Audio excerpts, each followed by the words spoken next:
Bonjour!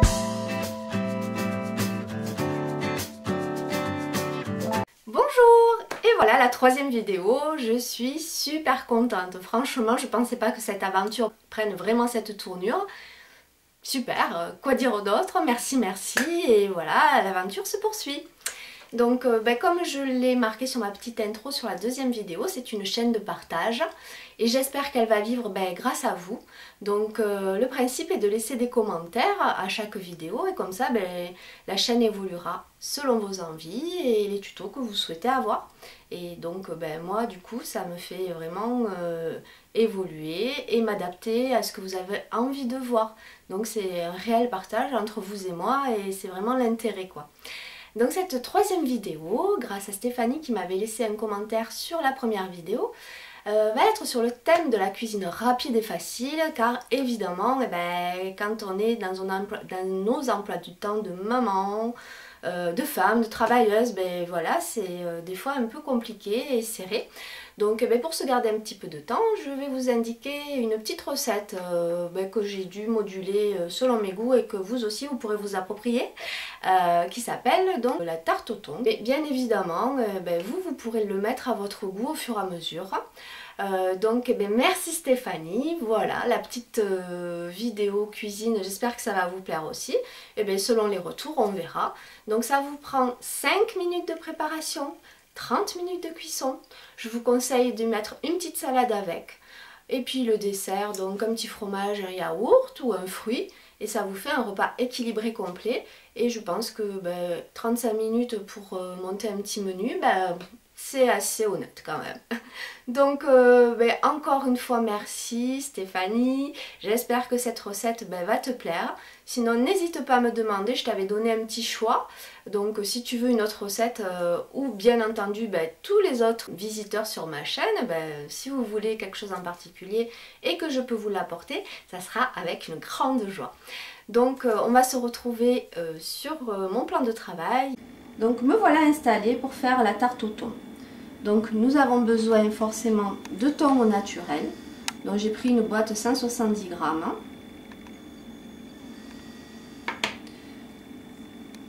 De la crème fraîche épaisse.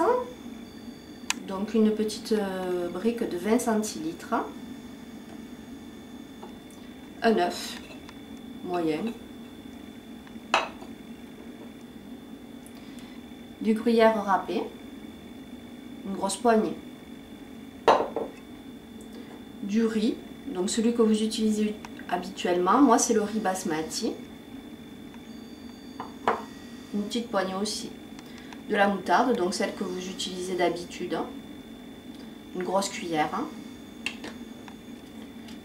du lait, demi-écrémé ou celui que vous utilisez habituellement, des tomates cerises, donc je vais prendre plusieurs couleurs, je trouve ça rigolo pour la déco. Une pâte, donc j'achète toute prête et moi je préfère la pâte brisée, mais vous pouvez prendre aussi de la pâte feuilletée. Voilà pour les ingrédients. Maintenant pour le matériel. Donc un plat à tarte qui va au four. Donc moi j'ai récupéré un vieux plat Tefal. Comme j'ai changé de mode de cuisson, que je suis passée à l'induction, c'était plus adapté, mais pour le four ça va très bien, donc on recycle. Donc un gros bol où l'on va faire la préparation de la crème avec le lait et le thon. Donc pas très grand mais suffisamment pour mélanger tous ces trois ingrédients. Une planche à découper, mais bon moi je prends une petite assiette parce que comme ça creuse, ça recueille le jus des tomates, comme c'est tout petit, c'est bien comme ça. Évidemment, donc fourchette pour piquer sa pâte, un couteau qui taille bien. Et un petit pinceau. On va badigeonner le fond de tarte. Donc je commence par positionner mon fond de tarte. Voilà. Donc on déroule. Il faut le sortir un petit peu du frigo parce que sinon ça colle trop, on n'arrive pas à dérouler.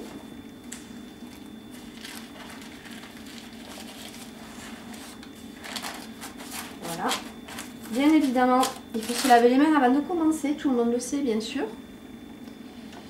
Donc je vais découper l'excédent de papier, sinon ça brûle à la cuisson et ça ça gâche l'odeur qui se dégage. Donc ça, vous n'allez pas le sentir. Et si vous le refaites, ça compte pour la mise en appétit.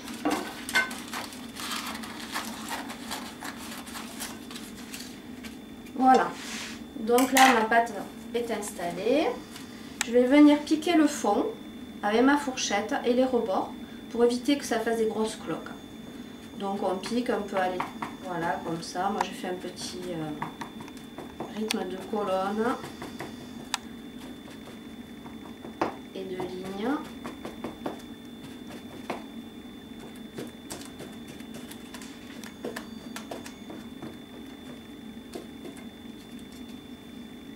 Voilà.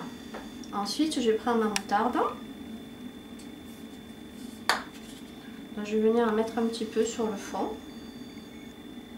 Ça rehausse le goût.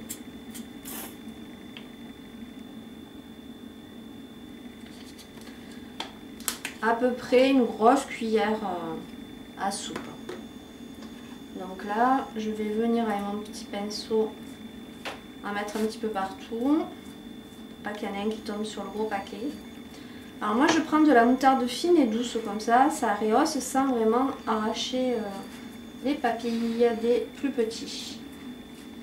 Donc après c'est selon vos goûts bien entendu. Hein.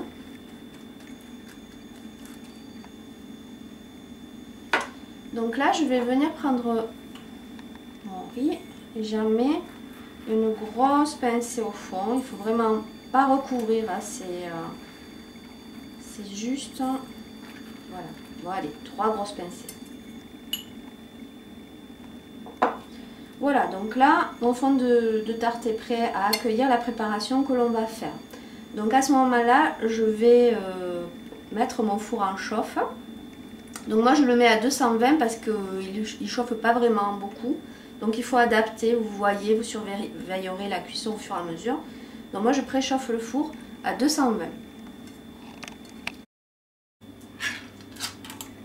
Donc je l'ai égoutté. On va venir l'émietter dans le récipient choisi.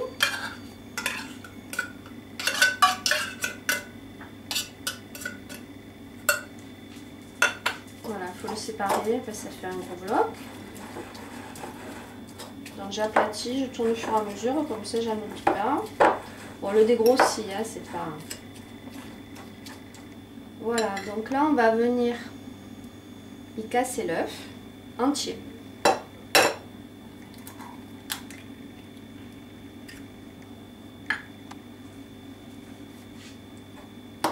Et on mélange.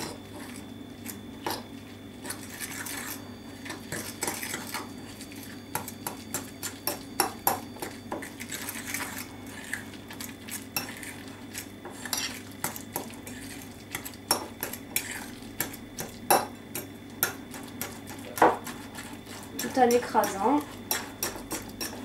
que ce soit assez homogène. On va y rajouter notre petite brique de crème fraîche.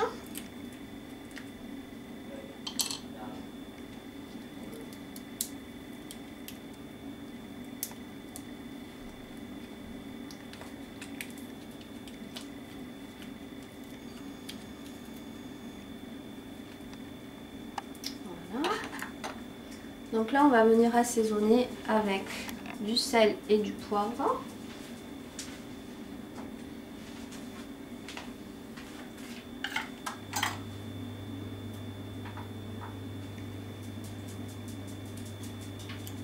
Alors j'en mets un petit peu parce que le thon je le trouve déjà assez goûtu.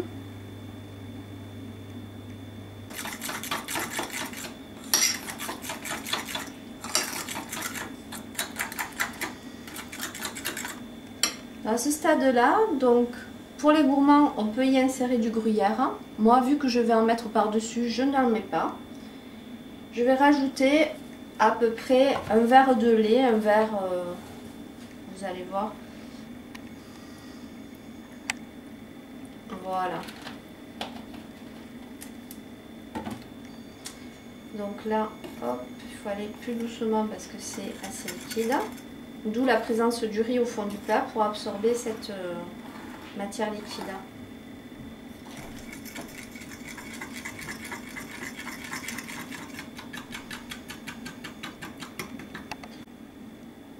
Donc de la même manière, si vous voulez faire une recette un peu plus light, vous pouvez prendre de la crème fraîche light ou la remplacer par du yaourt à 0%. Voilà. Donc là, je vais transférer ma base, ma préparation dans le plat. Voilà.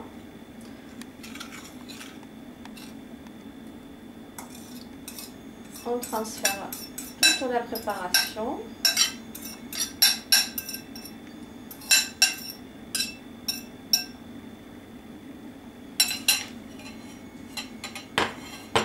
Et là, pour un peu étaler, donc moi je fais comme ça,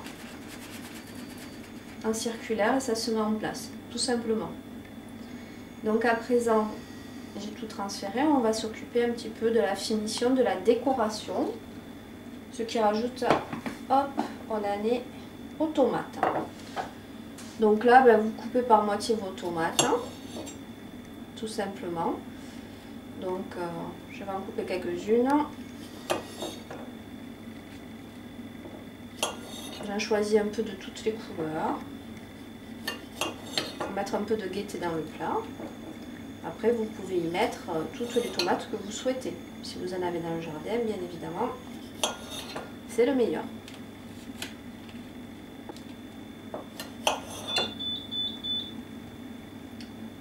Ça tombe bien.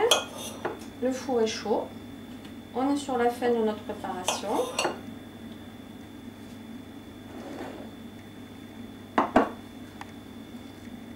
Donc là, on va venir essayer de poser nos tomates. Donc je commence par le centre. Et je vais venir donc disposer les petites tomates là. Alors soit vous faites un dessin spécifique, soit au hasard de ce que vous attrapez. C'est vraiment comme vous le sentez. Vous pouvez lâcher votre créativité ou recopier tout simplement ce que vous avez vu. Tout va bien. Il n'y a pas de loi. Donc les tomates ont tendance à s'enfoncer dans la préparation, c'est tout à fait normal.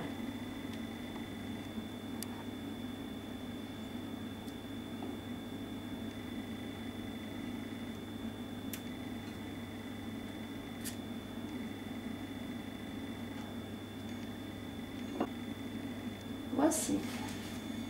Donc à présent, on va venir recouvrir de fromage.